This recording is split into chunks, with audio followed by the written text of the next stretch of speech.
Hoy vamos a hablar de la anorexia, causas, síntomas y tratamiento.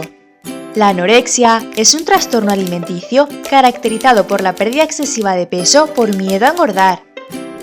Existen diversos factores que pueden influir en la aparición de la anorexia. Aún así, las causas más comunes son por factores biológicos, como la predisposición genética o haber padecido sobrepeso. Por factores socioculturales, como la búsqueda de aceptación por parte de un grupo, las críticas recibidas a tu imagen o la mala influencia de los medios, que transmiten la idea de que delgadez es sinónimo de belleza. Por rasgos de la personalidad, como el perfeccionismo y la autoexigencia, la baja autoestima, la inseguridad, la ansiedad o la depresión. Por acontecimientos personales, como podría ser los conflictos familiares, las experiencias traumáticas, los fracasos escolares o la muerte de un ser querido.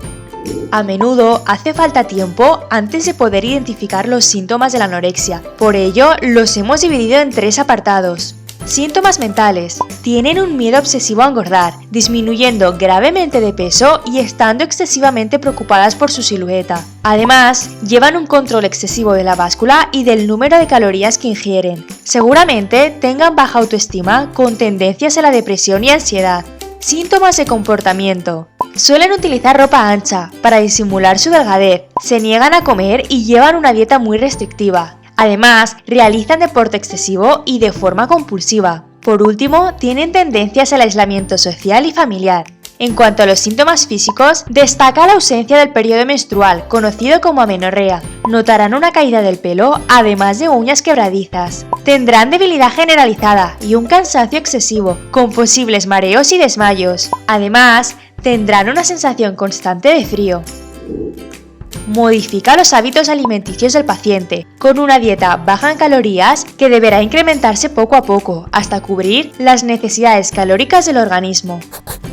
Respeta el espacio personal, vigila que cumpla las 5 comidas diarias, pero respeta su espacio personal, para no presionar al paciente. Regula su peso cada semana. Las personas anoréxicas en recuperación deberían tener un aumento de 250 a 500 gramos cada semana. Elimina el ejercicio físico completamente y reintrodúcelo poco a poco. En sus inicios, el estado del paciente es muy delicado y sufre además todo tipo de carencias. Combina la terapia psicológica con los medicamentos para ayudar al paciente a recuperar el placer por comer y eliminar la imagen distorsionada que tiene sobre sí mismo. Suscríbete y cliquea la campanita para obtener los nuevos consejos semanales de salud. En caso de dudas, consulta a tu médico.